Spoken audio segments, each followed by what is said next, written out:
Good residents of the city of Cupertino, we're here for the Planning Commission meeting for September 14th, 2021. So, and as you know, this is a teleconference public participation in accordance with Governor Newsom's executive order number 2920. This will be a teleconference meeting without a physical location to help stop the spread of COVID-19. So, of course, you can always tune in on channel 26 on Comcast and channel 99 on ATT Uverse. And of course, the meeting will be streamed live and online at www.cupertino.org/YouTube and www.cupertino.org/webcast. If you got a public comment, you can do it by email. Should have done it before 5. And of course, you can email comments during times for public commenting to planningcommission@cupertino.org. So, look forward to joining you there. So with that, let's just do a roll call. So hand it over to you, Abby.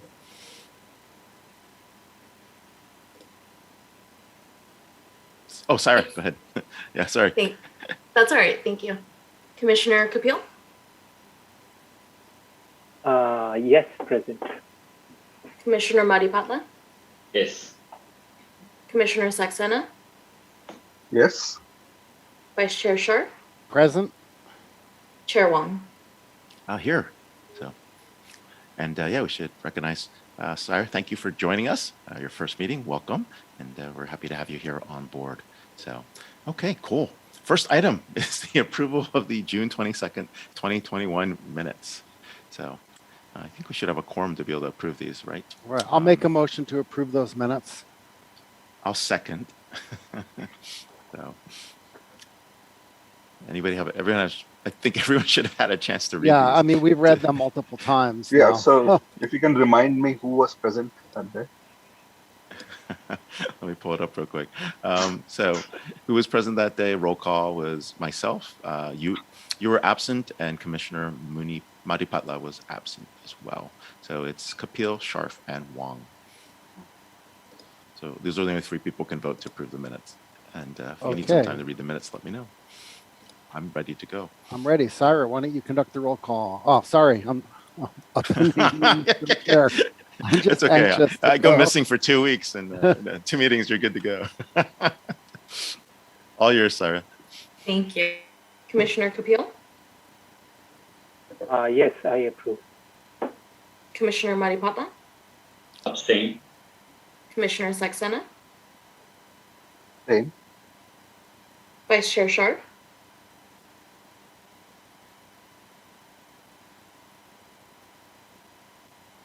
Oh, hey, Vice Chair Sharf, I think you're on mute. So, okay. Aye. And Chair Wong? Aye. Thank you. Motion carries 3-0-2 for the minutes. Okay, subject number 2, draft minutes of the August 10, 2021. And if anybody wants to remember who was there, hopefully you've read these. So I know I was I'll there. make a motion to approve those minutes. Cool. The only person absent was Commissioner Kapil, just to make this easy for everybody. So go ahead. I second that motion. Go ahead. All right. Everyone's read it. Everyone's got time. Anyone need more time? Okay. No one needs more time. Let's take a vote. Please do the roll call, Sarah. Commissioner Kapil, Yeah, abstain. Commissioner Maripata, Approve. Commissioner Saxena, Approve. Vice Chair Sharp, Aye. Chair Wong. Aye. Thank you. Okay, motion carries 4-0-1. Okay, draft minutes of August 24, 2021. Recommended action, approve or modify the draft minutes. Is there a motion to approve? I'll make a motion to approve. Okay, is there a second? I second it. Wonderful. I'm the only one missing, so you guys can all vote on this. So, can we do? Does anybody need more time? Okay, Syra, please call for the vote. Commissioner Kapil, Yeah, I approve. Commissioner Maripata, Yes. Commissioner Saxena, Yes, I approve. Vice Chair Sharp, Aye. Chair Wong. Abstain. Thank you. Okay, motion carries 4-0-1. Wonderful. Okay. Do we have any postponements? I'll go to Pew. Any staff? Do we have any postponements? Yes, we do. We do have the postponement of the general plan amendment application. I'm going to read the numbers. Just give me 1 second. GPA 2021-001 and the Municipal Code Amendment 2021-004. That item has been postponed and will be brought back to the Commission at its next meeting on October 12th. Okay, wonderful. Thank you for sharing that and putting that into the record. Okay, oral communications. This portion of the meeting is reserved for persons wishing to address the commission on any matter within the jurisdiction of the commission and not on the agenda. You get 3 minutes. We'll have a clock up there. And of course, raise your hand in Zoom and we'll call on you. In most cases, state law will prohibit the commission from making any decisions with respect to a matter not on the agenda. So do we have anyone for oral communications? Please raise your hands. I see one. I see a Paul Soto. Paul, you have 3 minutes. Please welcome. Let's see if we can get you up there. Oh, very cool. Welcome. Thank you. Good evening, commissioners. My name is Paul Soto, and I'm from the Horseshoe. That's the area of San Jose that you know as the Gardner area, and adjacent to Will Gwen. And my comments are restricted to just simply housing issues and how this entire valley was built. The redlining policy map of 1938, I think, would be a good start point in order to understand how the city and county, because there was county supervisors that were also involved in the writing, the articulation of where these redlining areas would be. And my familia picked fruit in the 1940s on the grounds of what is now Guadalupe Church. We all know that Cesar Chavez, in that particular area of San Jose, is where he got his schooling via Fred Ross. Okay, and he took all of that schooling and all of that philosophical, spiritual, and organizational skills to what became the largest Mexican-American protest and civil rights movement of the 20th century, which we all know as the 1965 March on Delano, which he took from Delano to Sacramento. Okay, and so I say that to say that the first housing development that went up after Supervisor Dave Cortese stated what the homeless problem is, sent it to the voters voted on it. I don't have a timer. I'm looking for a timer. You got 1 minute and 12 seconds left. Please continue. Thank you. I appreciate that. I'm used to a timer. Anyways, so Dave Cortese gave a policy that this is going to help the homeless. There's a homeless. Oh man, we got a homeless problem. Do you know that the first development that went up as a result of that policy that the voters approved, that they believed was going to help homeless people, and I mean homeless people that are sleeping on the streets that need a place to go? The first development was a 19-unit development in Cupertino. Now, I'm not stating anything against the city of Cupertino. I know you have a homeless issue. I know you've got problems. But that's not what exactly the voters had in mind when they were voting for homeless people to have a place to go. It was $900 million. And the first money that was extracted from that had to do with Cupertino, 19 units, senior housing. That's why I'm here. You're going to learn about me a lot. You're going to hear from me a lot, because when that happened, that's it. I was like, Cupertino needs to be talked to. They need to understand that there's citizens in this community. Paul, thank you. I'm sorry you're out of time. Appreciate you coming out here. And just to correct the record, we don't have a homeless problem. We had a manufactured homeless crisis sponsored by some individuals. Those individuals are no longer there, but of course we support helping homeless folks everywhere. So just wanted to clear the record there. Okay. Let's see. Anyone else? I don't see any other oral communications here. Anything you want to add, Vice Chair Scharf? I see you on mute. No, I mean, I would like to add something actually. So I was mayor when the veranda opened, and I met some of those residents that moved in there, and it was very emotional to talk to them, because one guy who has an apartment there said, "You saved my life." And I know you get less for your money when you build in Cupertino, but I think we need to distribute the affordable housing all over the valley. We can't just put it in the places where you get the most for your money. And I think Mayor Liccardo has mentioned that as well, that when you spend money, you get less units when you put it in the more expensive areas, but it's still worth trying to have every city do its part. Thank you. Thank you, Vice Chair. Appreciate that. Okay, I don't see anything else here for written communication, for oral communications. We will close that section. I know we have some written communications. Is there anything we should be reading? So just to make sure. So Chair Wong, we do have one written communication, but that is with regard to the item on today's agenda. So we'll read That's it for during item that. number 4. Okay. Correct. Okay, thank you, Pew. Really appreciate that. I don't see any items on the consent calendar, so I'd like to move to public hearings, item number 4. So, item number 4, consider amendments to CMC Cupertino Municipal Code sections 19.56.030, tables 19.56.030F, 19.560.40, and table 19.56.040A, and the addition of section 19.56.080, which is the density bonus ordinance, to allow density bonuses and other incentives as provided by state law, and also to add a subsection in section 19.56.040, providing additional incentives for affordable housing, and a new section 19.56.080, providing that the density bonus ordinance will be interpreted consistent with the state density bonus law. That's application number MCA 2021-003, and of course the applicant's the city of Cupertino, effective citywide.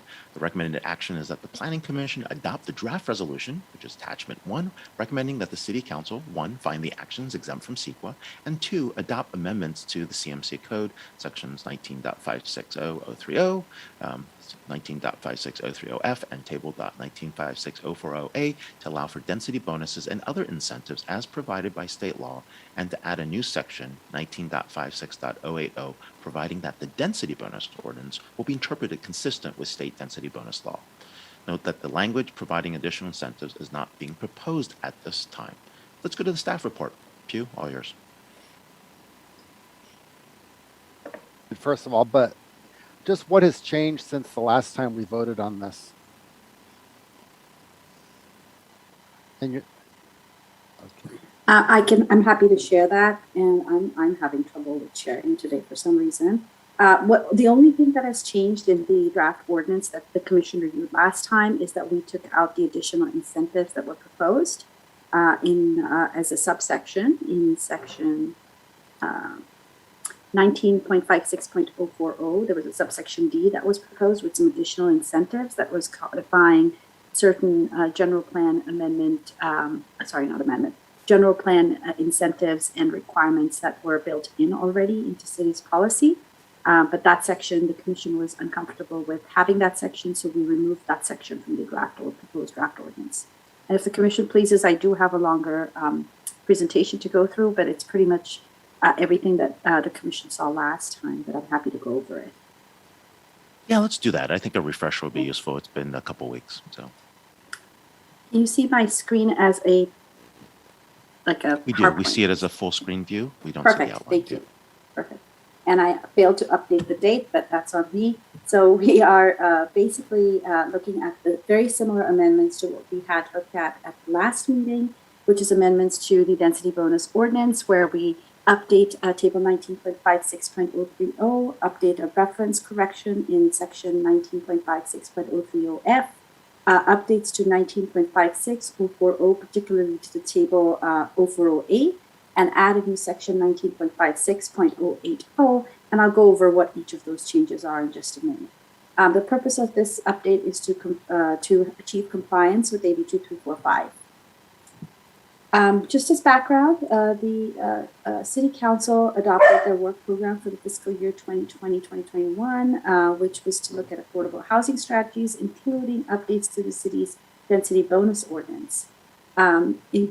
Particularly, AB 2345 was adopted last year in September or so, and it increased the maximum density bonus for non-100% affordable projects from 35% to 50%.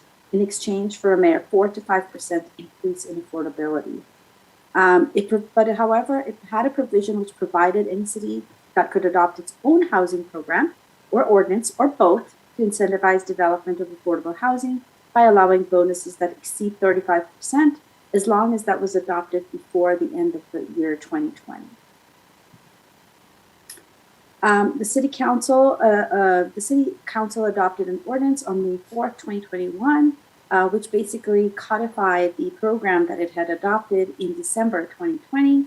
However, since then, the city has received letters from the Department of Housing and Community Development expressing concern, stating that the adopted program by resolution and the ordinance amendments did not create a program and provided insufficient incentives for the development of affordable housing. So in order to make sure that we comply with AB 2345, the amendments that are shown here are what is proposed to the existing table in the city's municipal code. As you see at the very end, the maximum density bonuses for 15% or more of very low income has increased to 50%. For low income, from 24% or more is at 50%. Similarly, for moderate income, 44% or more affordable units in your development will get you 50% bonus. And then additionally, there were other state laws that allowed for 80% or more density bonus if you are 100% affordable development. You know, the city has consistently approved density bonus projects, which includes Velco, Marina, Veranda, and Westport.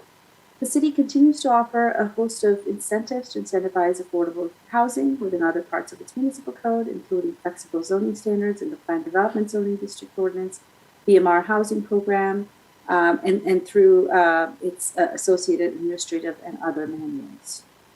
HCD essentially asserts that the city's existing density bonus program does not comply with AB 2345. And however, we looked at the evidence and we looked at, we had a fiscal analysis done by a consultant, HEG, and we also looked at the experience of the San Diego program, which is based upon which the AB 2345 program is based.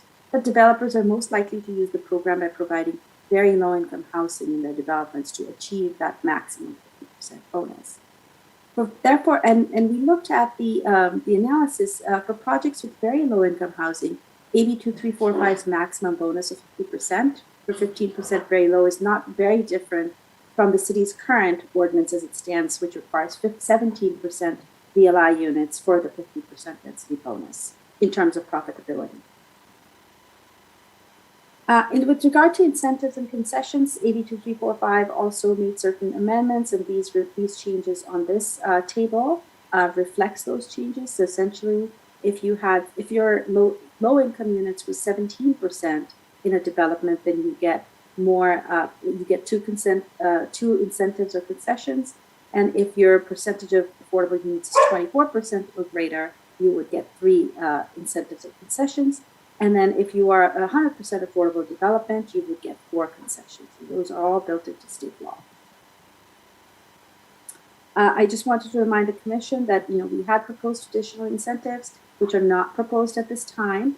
Additionally, the commission would wish to seek additional information on concessions that other cities have provided. This was provided with the staff report. In looking at the different concessions and waivers that were requested, height was the most common incentive of waiver, and it varied between 6 feet to 20 feet, which is about 2 stories. However, the most common waiver incentive for an additional story in height. Other standards for which waivers or incentives were requested include increases in FAR and or lot coverage, increase in the solar shading percentage, reduction in setbacks and or building separation within the project, reduction in storage space, and then reduction in common and or private open space or landscaping. Again, there is a new section that is proposed to ensure that if any portion of our density bonus chapter conflicts with state law, then state law would supersede our density bonus chapter, and basically just stating that state law would prevail. With regard to CEQA review, the proposed code amendments would not result in any direct or foreseeable impacts. So under CEQA guideline section 15060C, subpart C, and also does not constitute a project under CEQA, which is CEQA guideline section 15378. Additionally, the amendments, it can be seen with certainty that the amendments would not have any possible significant effect on the environment, so we can adopt another CEQA exemption with guideline section 15061 subpart B 3. Therefore, the recommended action is that the Planning Commission recommend that the draft resolution be adopted, and recommend that the City Council adopt the proposed amendments to the city's density bonus ordinance as described. And with that, I conclude my presentation, and I'm happy to answer questions. We also have City Attorney Christopher Jenner here to help answer questions on this subject. Wonderful, thank you. I think we're going to have to refer back to this presentation at some point, so just letting you know. So we may go back there. Commission, any questions on your end?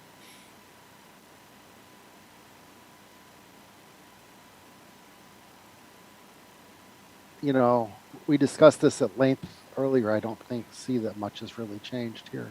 So, okay, let's go to Commissioner Maripatla. So I have 2 questions. It's one, the law allows for, the law that went into effect, I think January 2021, right? It specifically allowed for cities to have our own guidelines, so long as, incentive offered is more than 35%. Is that right? It allows cities to adopt their own density bonus program or ordinance as long as the incentives are equivalent to or greater than those offered under AB 2345. Well, no. So I thought, it said in the presentation, it said, so long as it's greater than 35, because the previous incentive max was 35. So if the city can have more than 35, then you are allowed to have your own density bonus program. The state law allows the city to adopt a density bonus ordinance or program that provides incentives for the development of housing that are greater than or equal to those provided under AB 2345. So that's the relevant standard here.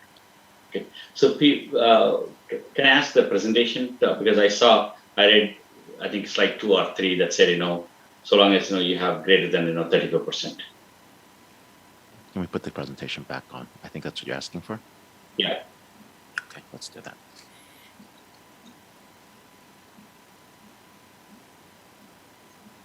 While we're doing that, I just have a question. So the attorney we used to use before, I think, was that Schultz, Mahali? They suggested the original law, and is that correct? And I just want to make sure they're the ones that suggested the density bonus law at 40%. I just want to make sure if that's correct.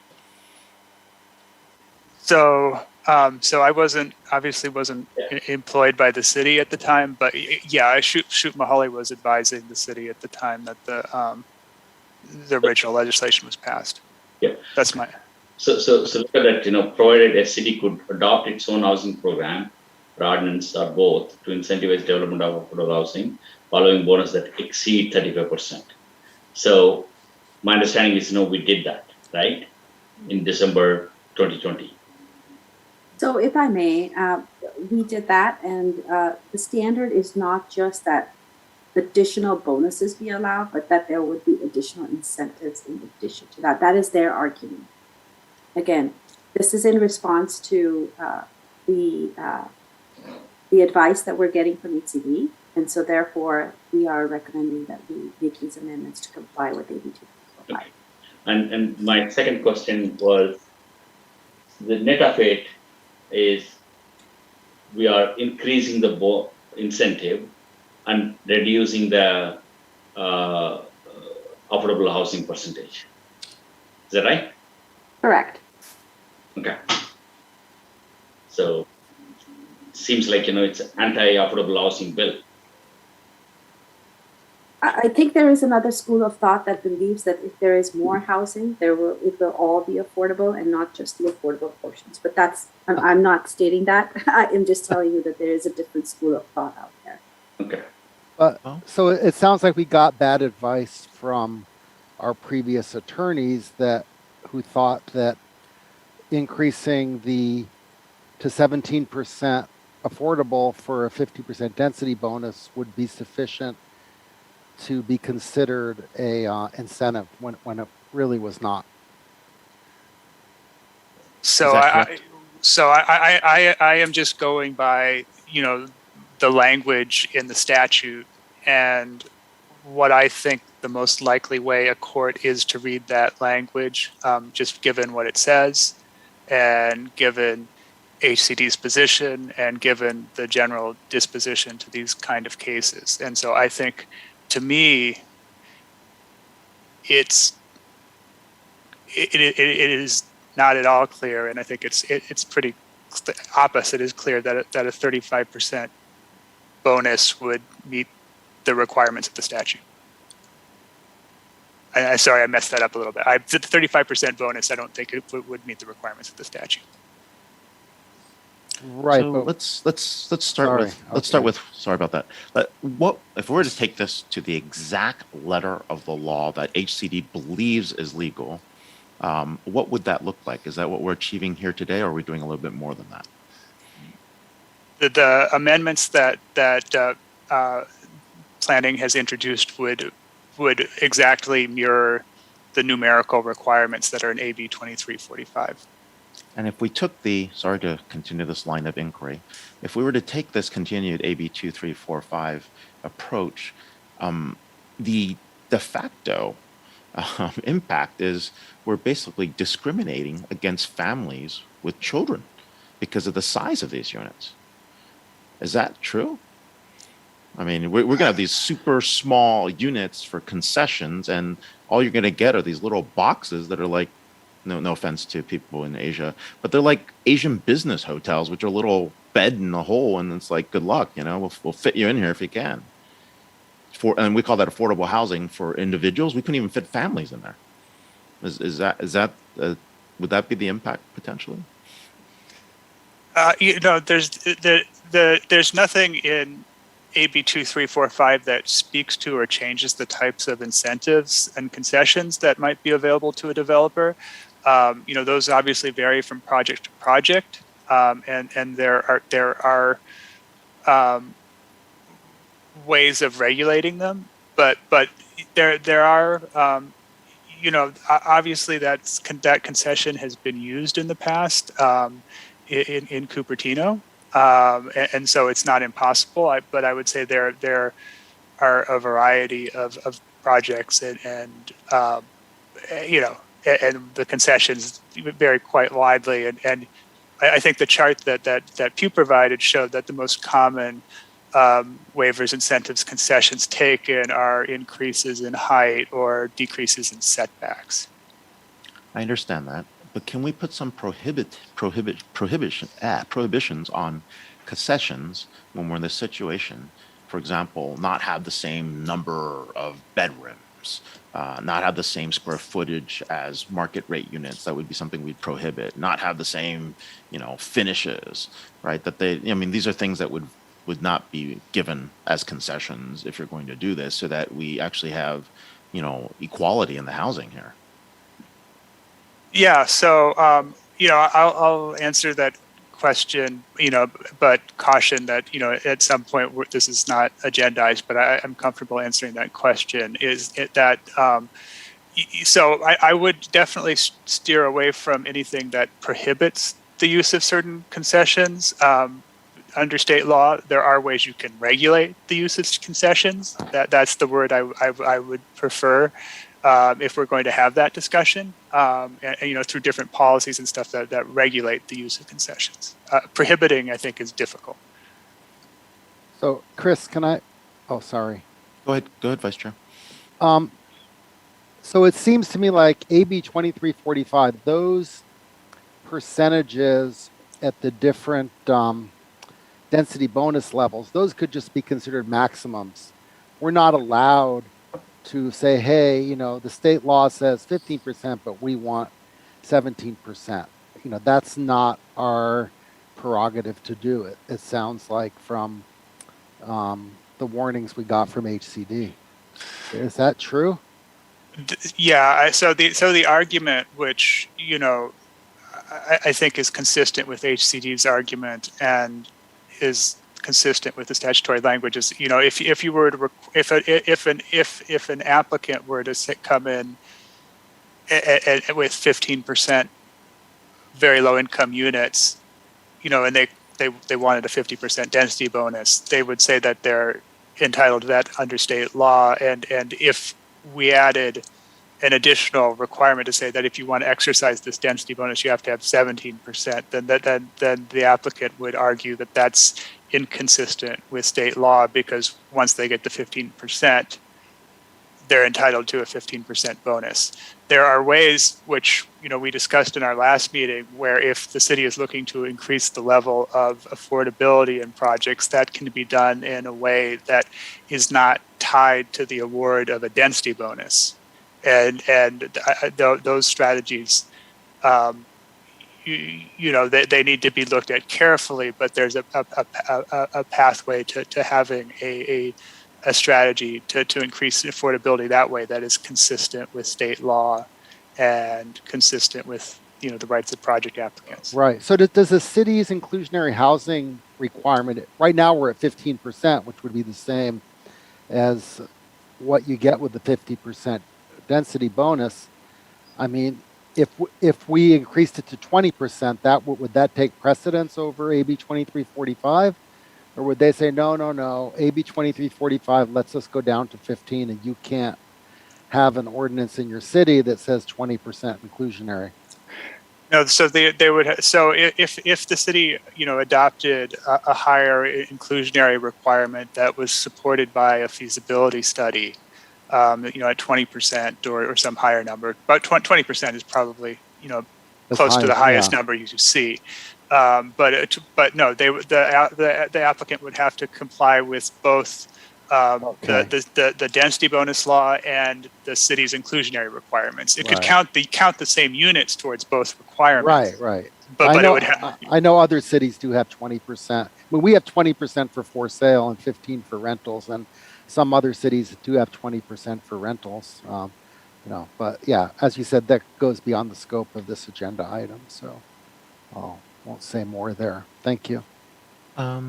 Related to that, I do have a question. I mean, this is all pending the fact that below market rate BMR requirements are met. Is that correct? So I'm not sure if I understand the question. So if the question is that an applicant has to independently meet city BMR requirements in addition to whatever requirements it needs to receive the density bonus, the answer to that question is yes. Okay, I just want to make sure we're clear on that. And then for those folks who are misinterpreting our objectives here, I would say what we're trying to do is ensure that housing is affordable, it's inclusionary, and it doesn't discriminate against families. That's why we're asking this question. We have certain developers and certain interests sometimes that come into the city that think they can get away with building shoddy small units that don't actually support families and the types of individuals that we may need to support in the community. And this is just questions and inquiry line just to make sure that we can hold developers to being able to solve affordability in housing and not just put market rate housing and have a density bonus just for the sake of it by meeting it with unequal units, very small units, units that don't have the same sets of finishes or fixtures, which would be almost discriminatory, one could interpret as well. So, okay, go ahead. Any other questions? Yeah, I have Commissioner Kapil, go ahead. I see Commissioner so Municipal has his hands raised as well. Yeah, so this is regarding the number of incentives and concessions broken down in very low income units, moderate income, and so most of them I am seeing that number of incentives have basically given in the low income units, which is not very low, but it is between the low and moderate. And like instead of 20% or greater, it became 17% or greater, and incentives have gone to 2. 30% earlier, now it is 24% or greater, and incentives has gone to 3. What's the reason that this is concentrated in the low income units, not very low income units? This is in the presentation. There is a table there, Yes. which says incentives and concessions, and in that it has been broken down in the unit type.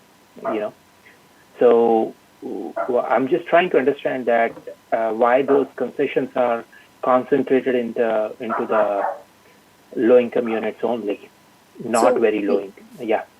The only reason those changes are proposed is because that is what state law requires. So it is not. It is built into the state legislation. I see. So what is the basic difference between the low income units and very low income units? In terms I can help with that. Yeah, please go ahead. So the very low income units are basically units that make 50% or less than the area median income. The very the low income units are between 51% and 80% of the area median income. And anything above that, I believe between 81% and 120%, 81% and 100%, it is considered to be moderate income units, and 101% to 120%, or 101 and above, that would be considered moderate, above moderate income units. So now if I messed that up, could you correct me? I concentrated on only the very low and low. It doesn't matter if you messed up on that. Yeah, so the very low is definitely 50% or below, and the low is between 51 and 80%. Yeah, so can you give me some insight that why the concessions are mostly on 51 to 80% range? Why they are not up to 50%? You see this table, right?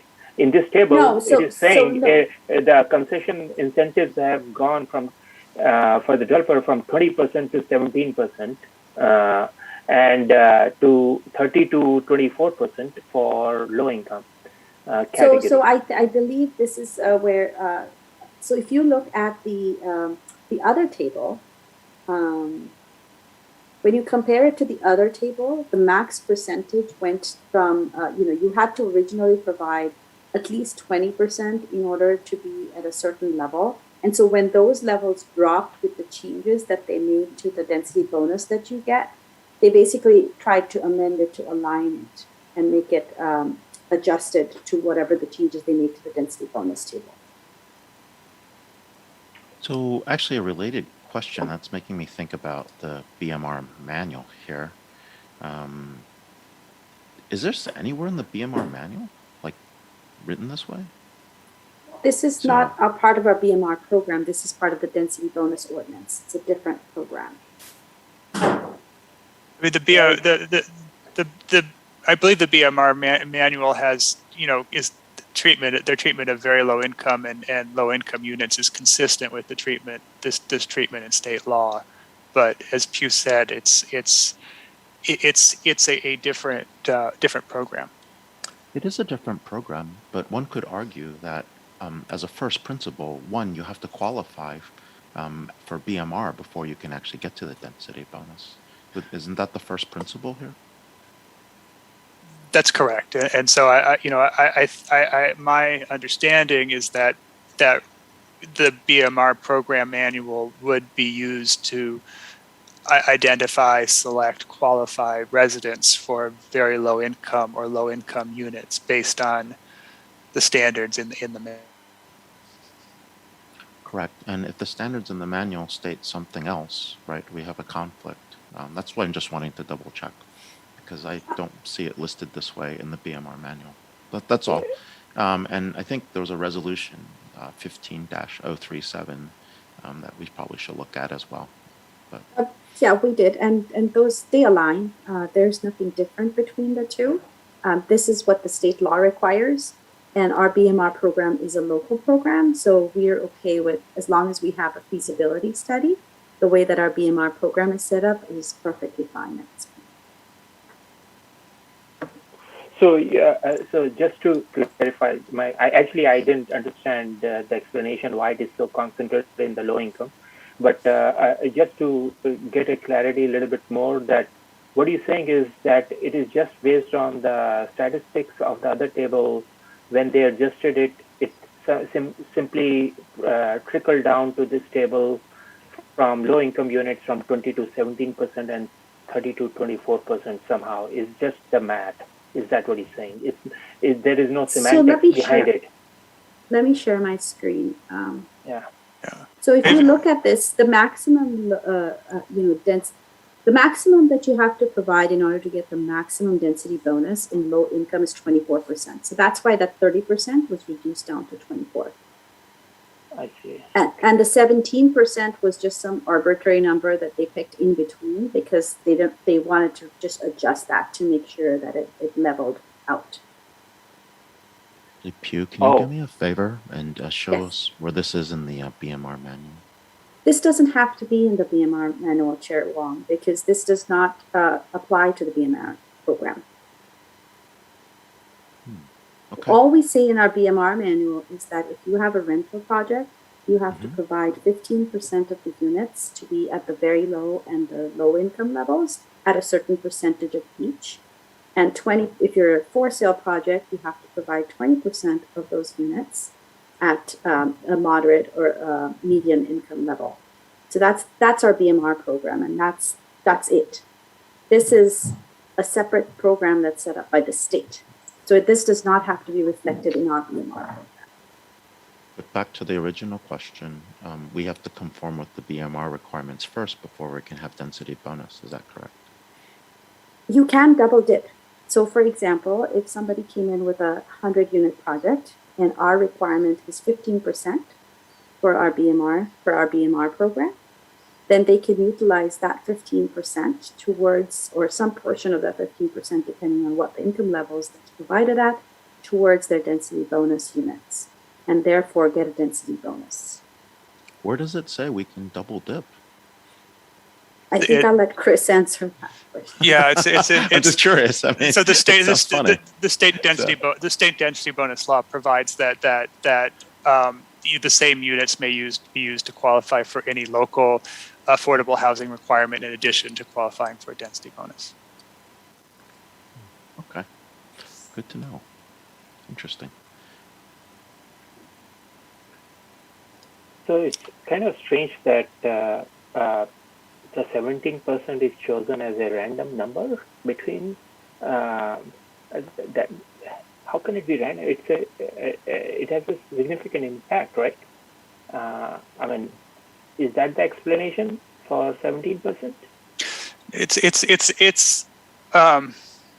it might be a somewhat arbitrary number. It's not a random number. The general theory is that for the same number of incentives and concessions, a applicant is going to be required to provide more low-income units than very low-income units. And the theory behind that is that it's more expensive to provide the very low-income units because they're more heavily subsidized. And so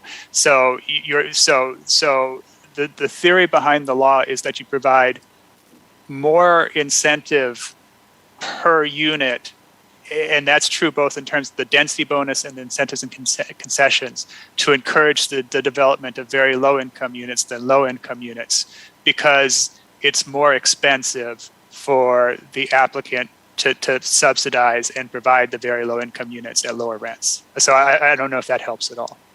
I have another theory, and this is just based on the numbers, and I'll share my screen just to kind of explain my theory on this. Well, we'll do that. Oh, go ahead. So if you look at where the numbers lie for the very low income units in terms of incentives, it goes from 5 to 10 to 15. So essentially 10 is halfway. Yeah, could you go to 5. the presentation mode? It's like it's very yes. small. Sure. Absolutely. Thanks. Good call. Can you see that better now? Yes, Yeah. thank you. Okay.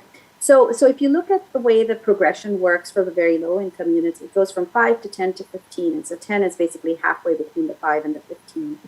Similarly, if you look at the moderate income units, it goes from 10 to 20 to 30, with the two incentives being smacked out in the middle. And then for low income, you go from 10, with the maximum is 24, so 17 is about halfway between those two numbers. So it's quite possible that's the reason why they picked 17 to be the point where it's two incentives. I will go to Commissioner Mudipatla. I think his hand's been up. I'm not sure if you still have a question. So you're the only one using the hand feature, so I apologize if I forget you. So apologies there. So I have two questions. So one, the incentives as well as the requirement, so there's a range. So does it mean the developer can maximize on what they're getting and do minimally what's needed in that range, or no, is it proportional? I'm sorry, I understand the question. So in one of the tables that you showed, right, it said between the requirement to build different category homes, there is a range, right? Similarly, there is a range for how much incentive they get. Right. Right. Yeah, I understand now. Yes.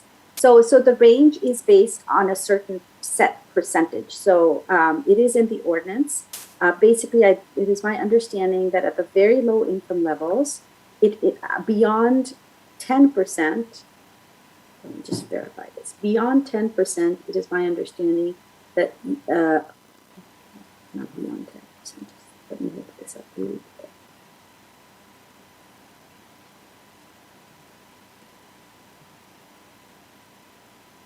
I'm going to share my screen again so that you can see where the percentages are. So above 11%, the amount of density bonus that you get increases significantly. Can you see my screen here? It's a word. Yeah.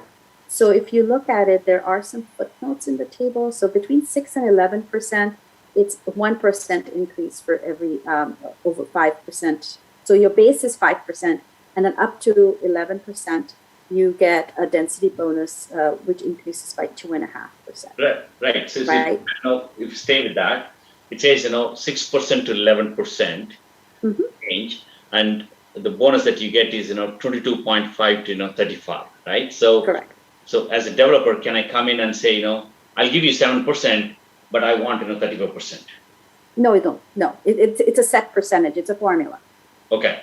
So if you did 7%, then you would get 22.5 plus 2.5. 2.5. Okay. So it's proportional. Correct. Okay. That's my first question. So second question.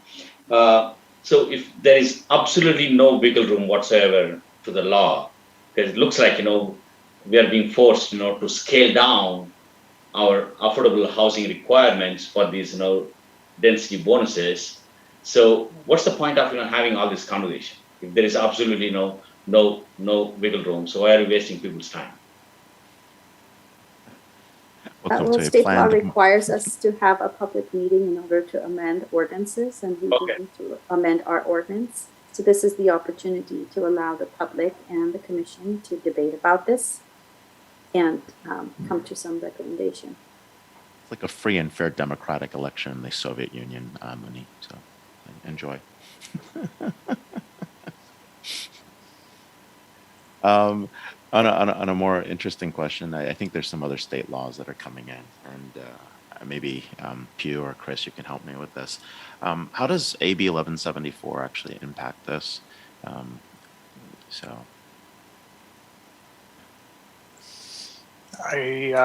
So I wasn't prepared to answer that question, but I don't see a direct link between AB 1174 and this proposed ordinance in AB 2345. I'm asking because it reduces our affordability requirement, and I'm trying to figure out if there's an impact back to that, to the density bonus, and then back to our BMR manual. Like these three things should be in sync, I think. Yeah. So the density. AB 1174 would reverse the affordability requirement for certain units, but it wouldn't affect the definition of affordability for density bonus units, which would remain subject to the definition of either low income or very low income in the health and safety code. So Got it. essentially, if I may, Chair Wong, if you had a project that accepted a density bonus or received a density bonus because of the affordability of the units that they provided. For instance, a large project that might be happening in Cupertino. Go ahead. Potentially. And so they would not be able to reduce the affordability of the units that they used in order to receive the density bonus, but certainly could impact the rest of the units potentially. And Chris could correct me if I'm wrong. It could impact up to 70% of the units in a.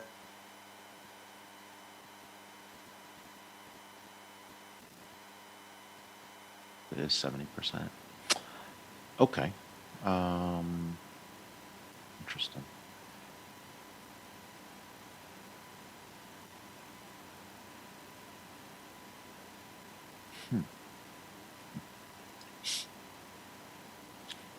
I don't know if Vice Chair Scharf had a question. Anyone else with any questions before we open up this to public comment? So 700 units could potentially be affected at Valco's. This, if I do a quick calculation here, to be reallocated. That's a pretty huge number. So, all right. I'm sorry I'm a stickler on this BMR manual thing. I just have a question. Do we have an update on this BMR manual? So, because it's missing things in it, and I just want to know what's missing or why is it missing? Because fundamentally, if your first principle is a BMR manual, and that's what we look at it, and then we apply this density bonus law once a project qualifies for a BMR project, right? Those two things should be together. So, do we have an updated BMR manual? So I don't think the BMR manual is agendized, and I think we would want housing staff available to speak to that. And so I think I think we could certainly follow up on that, but I don't think that's something. I'd like to follow up we on can that discuss because on we have today. something in. We had an update in 2020, and not sure why some chapters are no longer in there, and that's something I've been looking at as well.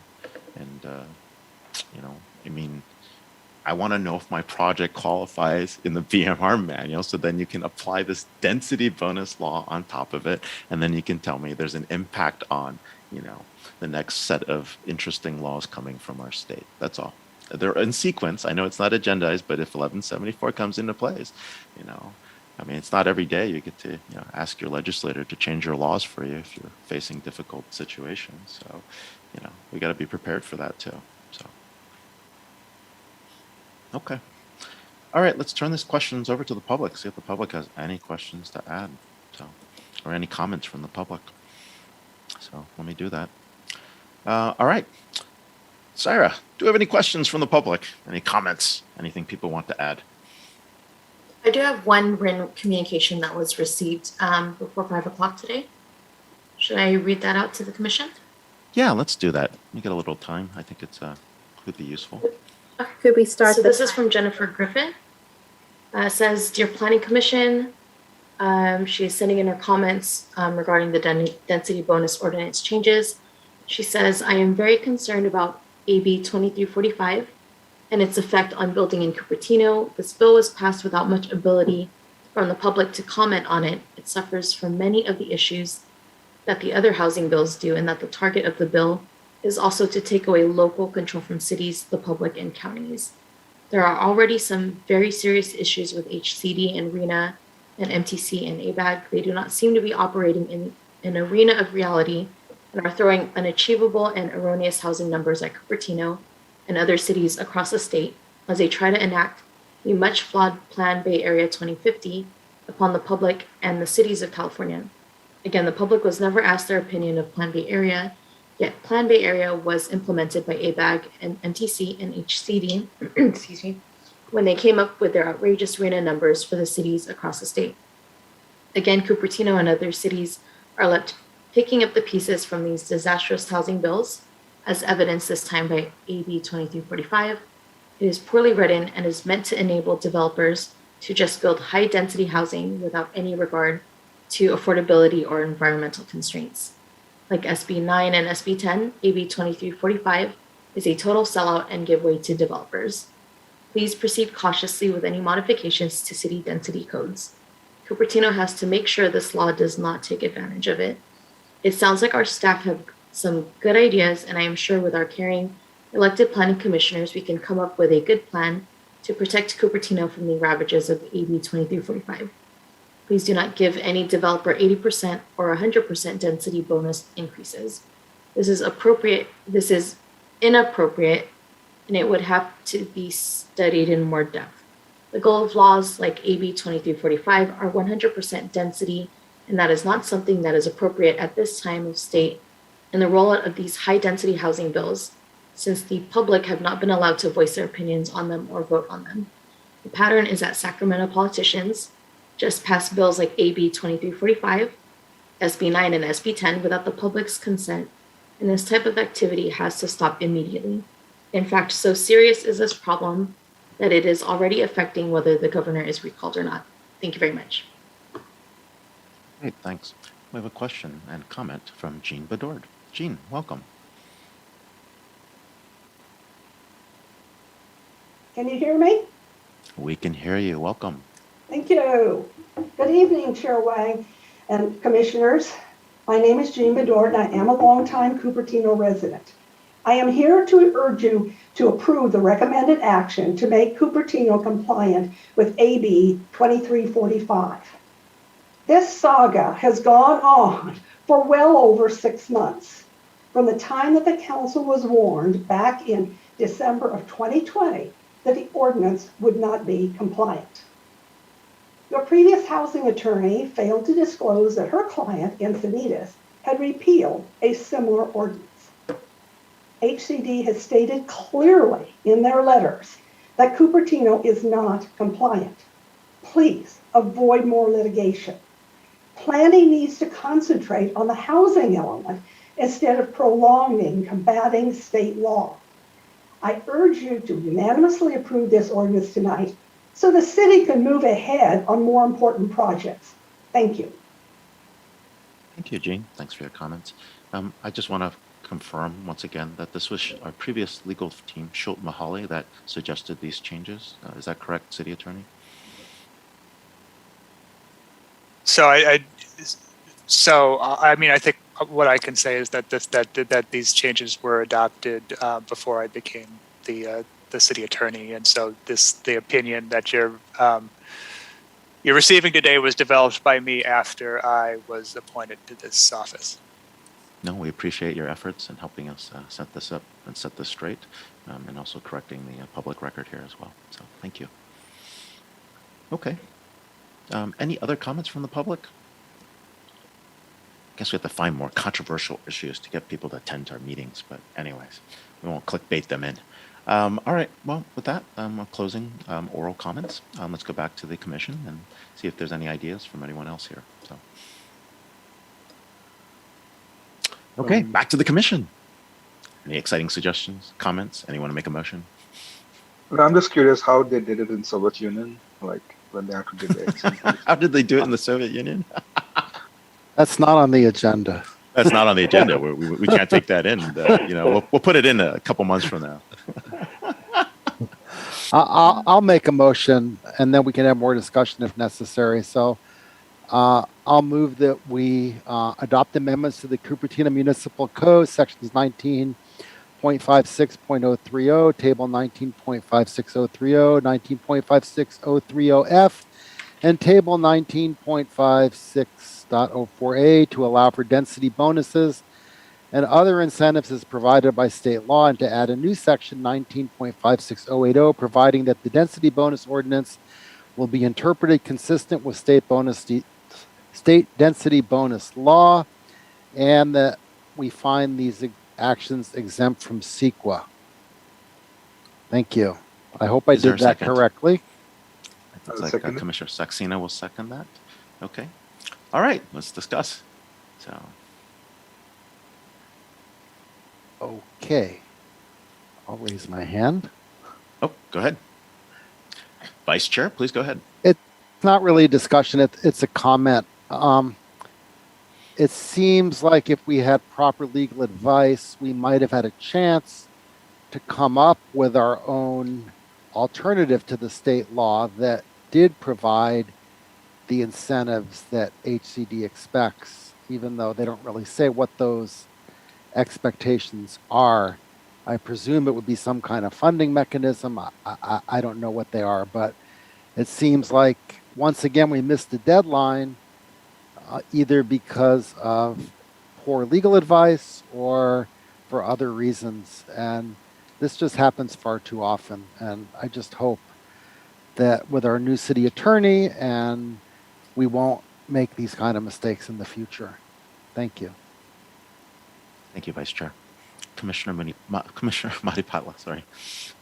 Yeah, just a comment, right? I just wanted to record my voice on this topic, right? So I'm pretty disappointed with, the state laws that are, anti-affordable housing, right? When they sit, pretty much, what they're telling us is, adopt something that's, delivers lesser percentage of, affordable housing for these huge giveaways.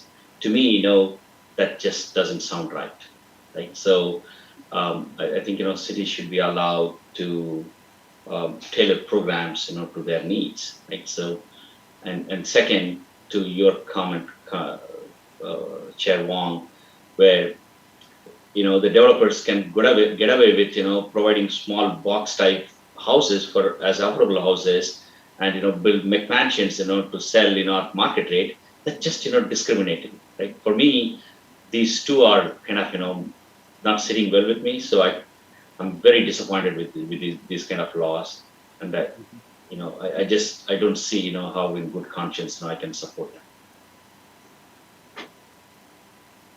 Thank you. Thank you, Commissioner Matipatla. Any other comments? Commissioner Kapil, Commissioner Saxena? The only comment I have, okay, go ahead. Go ahead, Commissioner Saxena. You got, Commissioner Kapil, why don't you go? The only way I think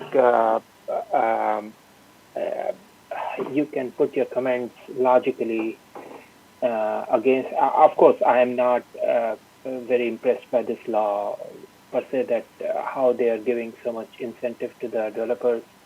I understand there is a housing crisis out there and they want to build more houses, but at the same time, if people can't afford it, and you build more market rate houses and give away the incentives for building affordable houses, this is kind of goes counterintuitive to the whole agenda. Although you may want more houses, but you are not letting the affordability come in appropriately into the equation.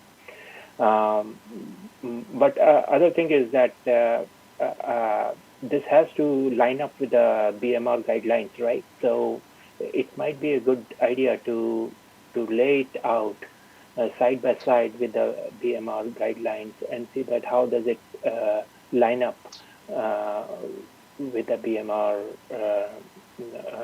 changes. So that's all I can say about it. Thank you, Commissioner Capil. I tend to agree with you. I want to see a completed BMR manual first, but I haven't seen one yet. So, okay, Commissioner Saxena. Yeah, I mean, I in general am pretty much disillusioned with what's happening in a lot of parts of our state. Um, it's amazing that the real estate lobby is the biggest contributor to some of our key senators who are contributing, who are bringing these bills. And clearly, the real estate lobby would be interested in maximizing the profits, not in providing affordable housing, which is obviously not profitable to the same extent as market rate housing. So this piggybacking of increasing density in the back of providing affordable housing, um, it makes me a bit sad. Uh, First of all, it takes away focus and energy and mind share from other ways of addressing affordability. I mean, I'm a strong proponent of public transit. You know, having lived in the New York City area, about a decade ago, I know you could, within an hour of Manhattan, train ride of Manhattan, you can get a pretty nice house for $500,000. And you cannot have that kind of lifestyle here in the Bay Area because the commute would kill you if you want to get a single family home worth $500,000 and still work in, say, the peninsula or any place, because that is just the way it is. And instead of investing in transit, which is known to improve economic mobility, allow people to have two jobs or take a second degree while they work for a job, because they can go from one place to one other place faster. It allows job mobility, it allows flexibility, it will help cut down the environment. We are all environmental cost of people driving everywhere. The primary focus seems to be how we can increase the density of with infill development, um, using the noble cause of providing affordable housing. And to me, the sheer hypocrisy of it haunts me the most than anything else. So, while we are required by state law to pass this, and I second the motion to pass this, I think there needs to be a rethink in terms of whether the greater good is being addressed by these laws, and whether our entire political system is geared towards finding solutions which actually solve problems, or just being controlled by special interests who can influence the legislative process. Thank you, Commissioner Thank you. Saxena. Vice Chair Scharf.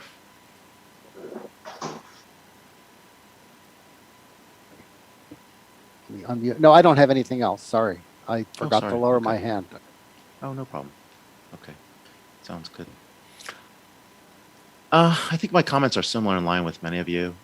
Well-intentioned YIMBYs who are trying to improve the supply of homes have made an unholy alliance with developers and Wall Street corporate types to actually take over the housing industry by creating very, I'd say, hypocritical incentives. When you build office space to generate affordable units that lead to less affordability and less housing, and actually make the ratio worse, when you use this bill to actually create a very unfair use of units, leading to potentially single units that don't allow for families to have affordable housing, which incentivize builders to actually abuse these rules and also influence their senators and legislators with campaign contributions to rewrite these rules. We have a significant problem in Sacramento. So I think the intentions are well intentioned. I don't think anyone has a bad intention, but if you truly want to address affordable housing, none of these rules are going to help. These actually exacerbate the problem. They create short-term solutions that create longer-term exacerbations, making the problem even worse. And they don't address any of the issues that are being used for affordability. In fact, the excuse of affordability housing is being used to abuse the system here. And this is just ridiculous. So I know we're compelled to actually do this and compelled to actually comply with HCD's rulings, but I challenge ACD people who are watching this to really think about the impact. Are you really getting affordable housing here? I know it's well-intentioned, or are you really creating a market rate disaster, or are you actually letting developers run roughshod on the intention of affordability? And I think that's where we are at this moment.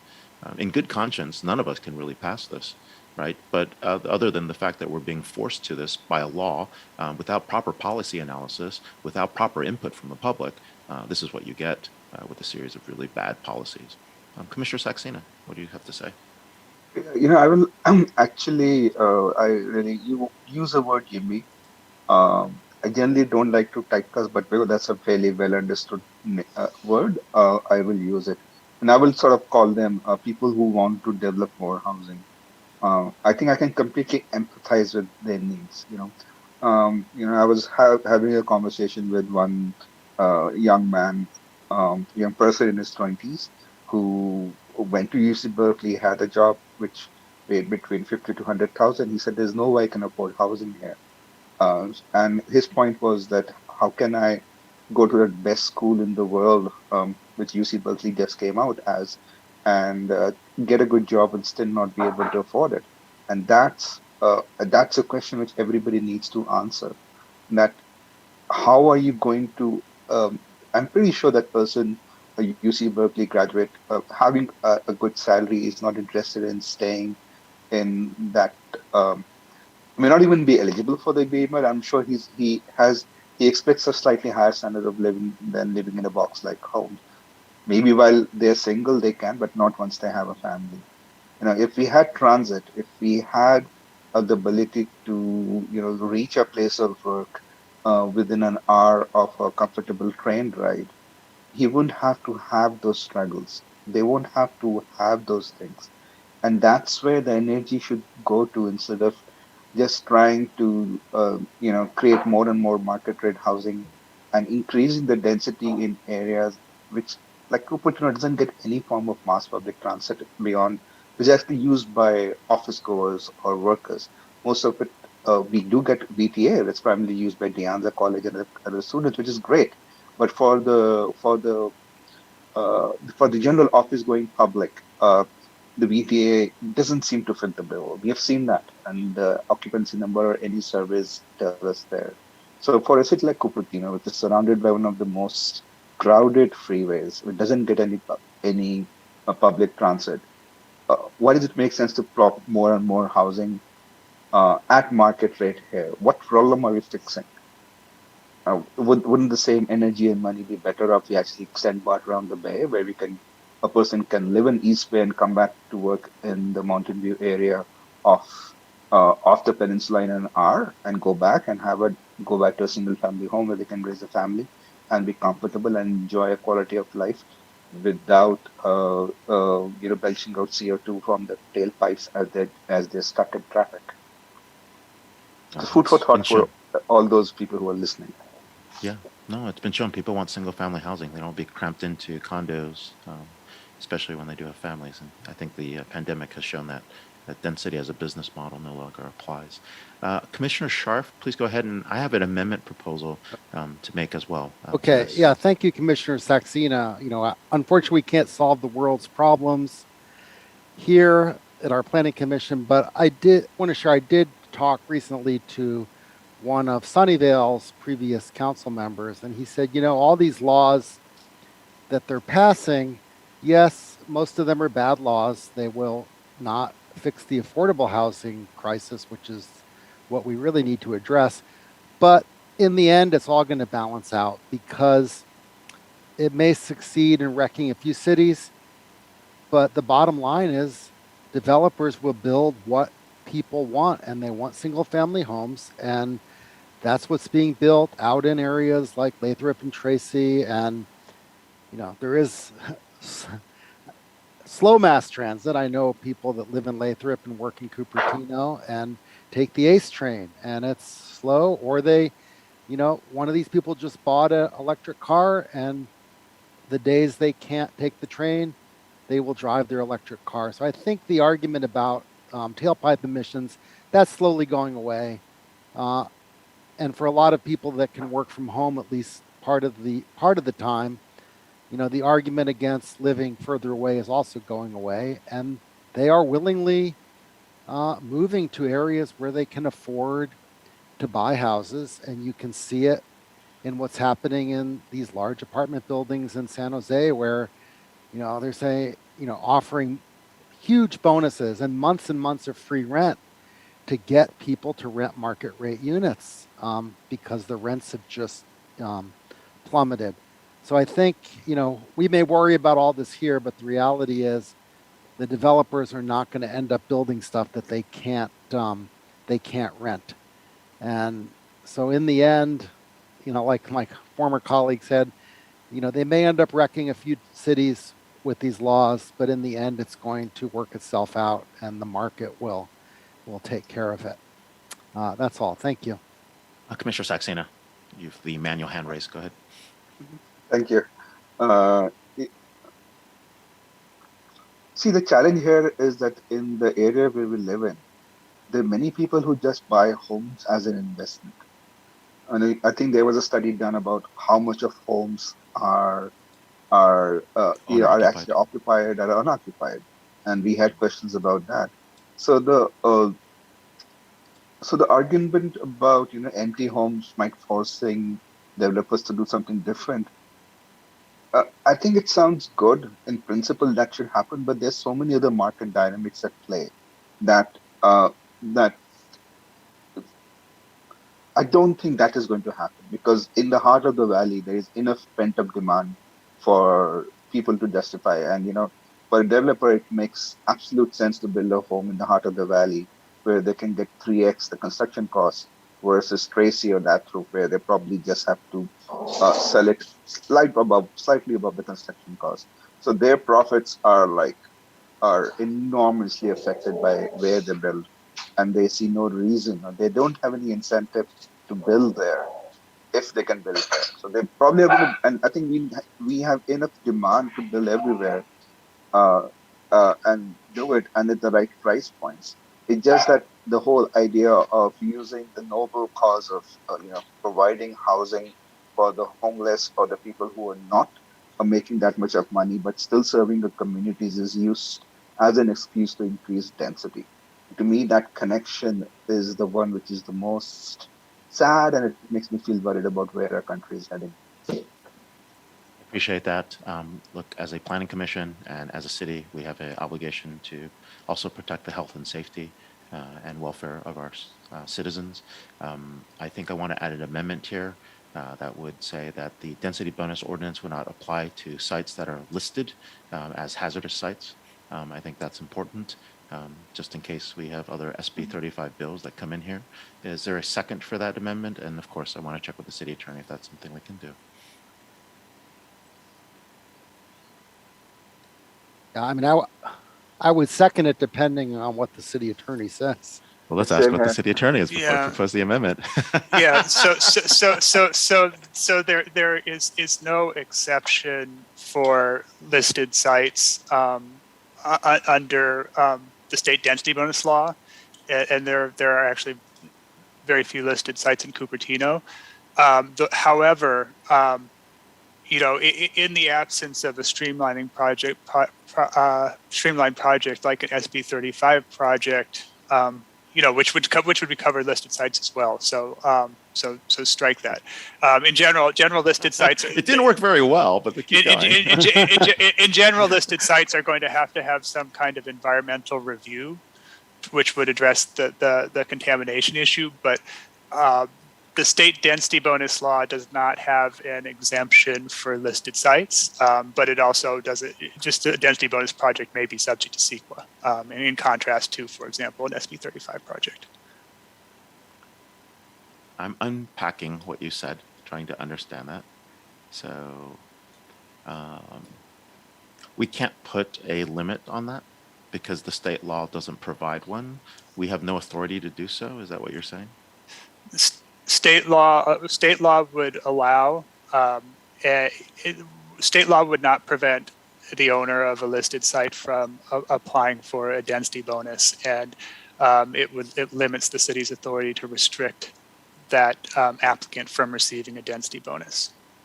But The I guess the fundamental question here is that if it is a site listed because of environmental concerns, can anything be built there also? I think that's the other question. So Yeah, that's a separate question. I mean, the answer to that question is often yes. But if it is in fact a listed site, there would be an environmental review process. okay. I will probably be writing a letter about that for internal review. We made a lot of mistakes in the last 5 years, and those should be looked at. So I'm be very clear about that. I'm very unhappy with that process. I'm very unhappy with how it was handled. I wanted to prevent something like this from happening again. The headline last week should have said, you know, Valco site is environmentally hazardous. It's listed, and you know, and people lied. That really should have been the headline. I'm surprised that was not the headline. So that's where I'm at. And I hope no other site in Cupertino has that. I hope no other developer abuses that system to do that, especially when we're doing a density bonus ordinance. And I hope, you know, the folks that, you know, maybe listening in on here that not from the city, that's trying to understand what's going on, understand that that our obligation to protect the health and safety of our citizens should come first, along with these laws, and people should actually factor that in a holistic approach when they're thinking about the impact of these laws and how they can be abused. So I can't propose this amendment. There's no way to do that, is what you're saying. Legally, we'll get challenged. So I just want to be clear. So I cannot tell you what to do. I can give you legal advice. And my advice is that that amendment would be inconsistent with the state density bonus law. Fair enough. Okay, I appreciate that. Vice Chair Scharf.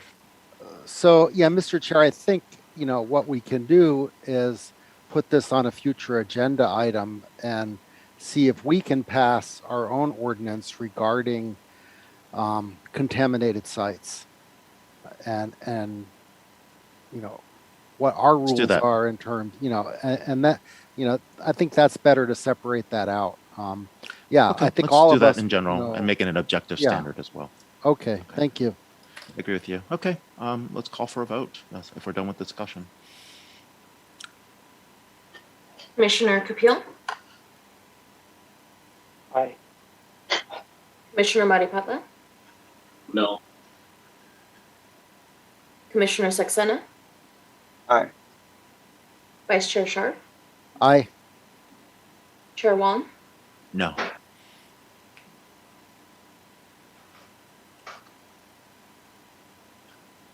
The vote passes 3-2-0. So, not 3-0, 3-2. Oh, 3-2. 3-2-0. 3-2-0. Yeah. 3-2-0. Sorry for the abstentions, since we're tracking them.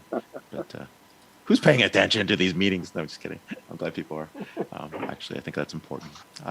Okay, so with that, item 4 is closed. We're going to any old business, staff? No, there is no old business at this point. Any new business?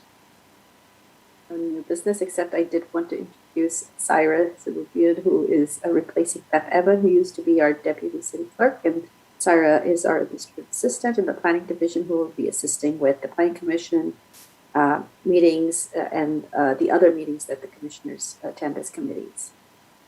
Warm welcomes. Thank you for being here. Go ahead, Mimi. Sorry. Yeah, no, I just wanted to welcome Sarah. So, Sarah, can you pronounce your full name? I just want to get it right. Sounds good. It's pronounced Syra Kubrian. Kavarian? Okay. Yes. Thank you. Apologies, I mispronounced Syra Kurian. No, that's all right. And Okay. thank you all. I'm happy to be here and looking forward to working with you all. Hey, You're people welcome, keep sir. mispronouncing my name all the time too. We'll get your names right though. Appreciate it. Thank you for being here. Welcome, welcome. All right, staff and commission reports. Anyone? Staff does not have any reports at this time. Wonderful. All right, Vice Chair Scharf, go ahead. Okay, well, I've been attending the California Alliance of Local Electeds. You know, even though I'm no longer an elected, they do allow planning commissioners to attend, and you know, their main concern has been affordable housing. You know, disappointed that SB 9 and SB 10 are moving forward, since those, you know, will reduce affordable housing. But the good news is that in 2022, subject to collecting enough signatures, there will be a statewide initiative on local land use control. And this was started by Mayor Bill Brand of Redondo Beach, and it has a lot of support from city councils throughout the state, as well as affordable housing groups. They liken this to the next Prop 13. So we'll see what happens. It's a very expensive to get something on the ballot, and then once it's on the ballot, you have to run a campaign, and there will be. It wouldn't be exaggerating to say there could be $1 billion of opposition to this kind of law. So we will see what happens. But this would solve a lot of the issues that our city council and our planning commission have been dealing with over the years, instead of the whack-a-mole system of trying to stop these bad state laws. This would really fix things up. So we'll see what happens. Thank you. Thank you, Vice Chair. Definitely something that's required in the constitutionality of the laws for something to stick. Commissioner Maripatla. I have a question more on the upcoming law AB 1174. I've been trying to read up on it, to get familiar myself, right? So, and I saw some document that said, Senate Committee Governance and Finance, right? Dated, I think, 7/8/21 or whatever, right? So, and that document, 6-page document, had 8 references to Cupertino, and I think 14 references to Valco, and 3 references to Sandhill. I'm just kind of wondering, can state laws be passed just targeted to a particular development, for a particular city? So I guess, we've had quite a bit of discussion of AB 1174 already tonight, despite the fact that it was not agendized. And so I guess I would caution the commission against further discussion. All right. Anyone else? Okay. With that, anyone have new agenda items? Do you want to propose that agenda item, Vice Chair Scharf? Sorry. The one looking at the overall rules. Oh, right. Yeah, I would like to propose that. So I think we should be looking at what we can do to propose a law regarding development on contaminated sites, and how we determine if a site is contaminated. We should be able to avoid a repeat of what has transpired.